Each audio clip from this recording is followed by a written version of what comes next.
Hello, welcome to my channel, and today we'll be discussing a hidden gem of a video function known as digital zoom, which can be found in Canon's mirrorless cameras as well as their later DSLRs.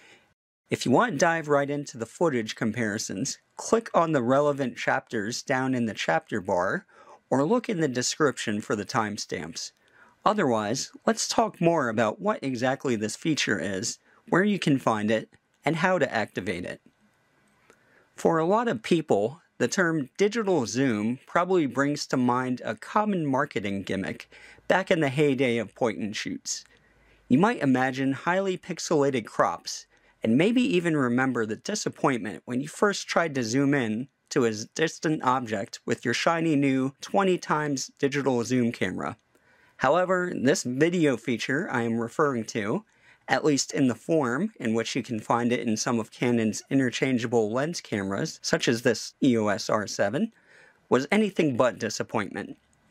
It does have its fair share of limitations, but as we will see later, the image quality is not one of them. So, where can we find this feature?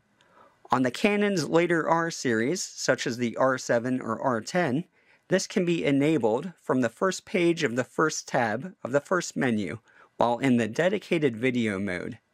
Consult the manual for your own particular model if it is located elsewhere. While attempting to enable, you may run into the first limitation of this mode. It is only available in Full HD or 1080p resolution, and only at 30 frames per second or lower. This means no zooming in high frame rate mode, unfortunately, but as we'll later see, the resolution limit isn't as bad as it might seem. Once you enable digital zoom and prepare to record, you'll notice on your LCD a new icon in the corner, above the ISO, W/T with a zoom number above it.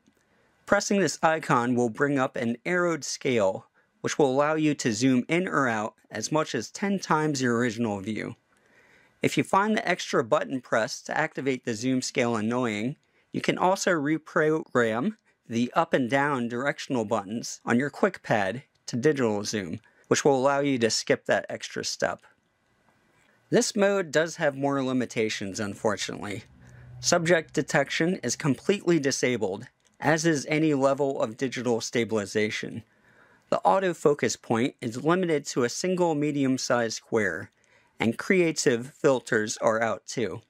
C-Log is also disabled, which can be a big loss. However, HDR-PQ is still available.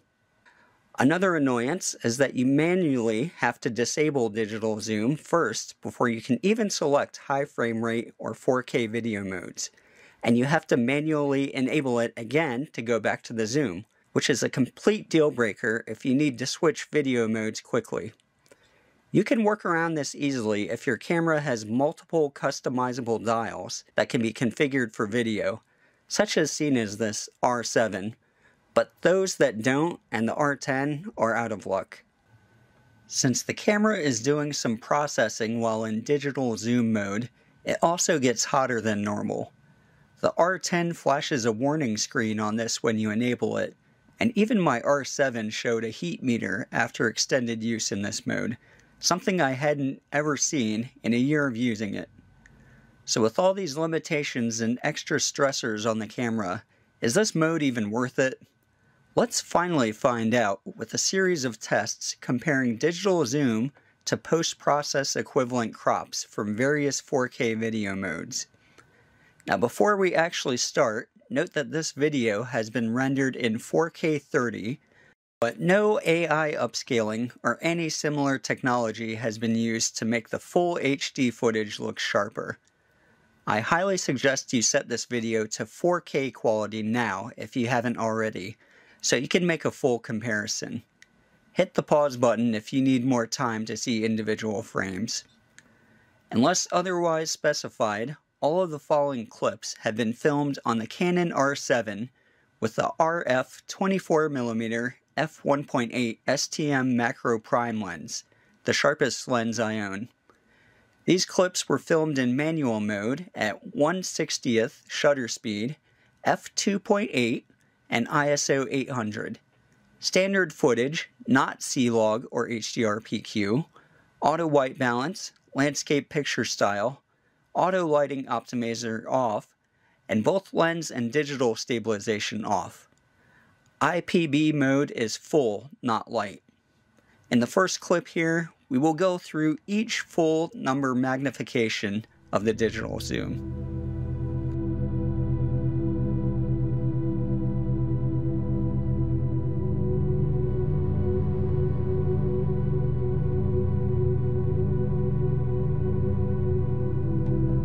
Now we will look at 4K 30 regular or line skipped mode.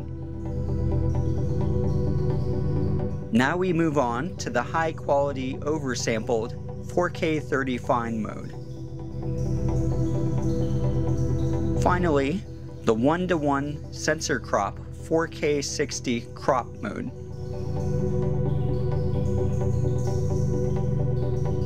Let's put this all in context, with all four modes on the screen at once.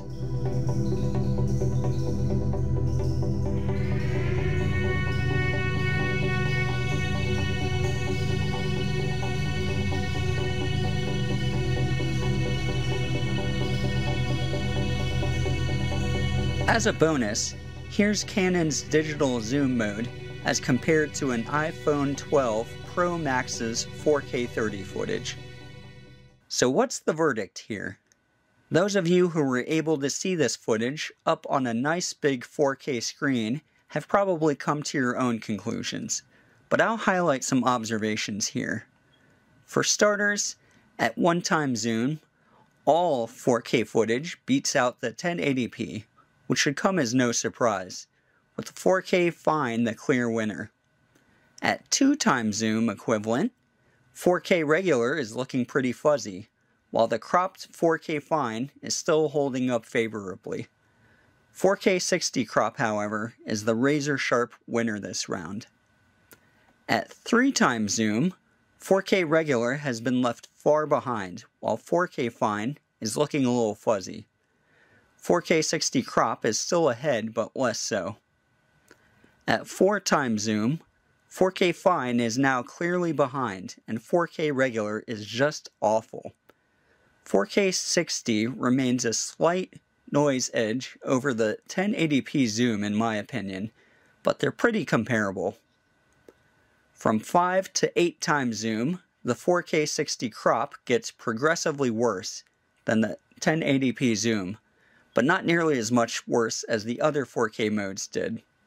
From these tests, I would conclude that if you intend to crop your footage at all, do not film in 4K regular mode.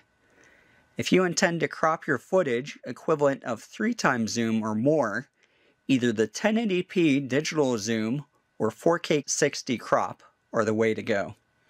However, all of the 4K options also have the benefit of subject tracking autofocus, C-Log, and all the other standard video features that digital zoom disables, as well as looking better when unzoomed.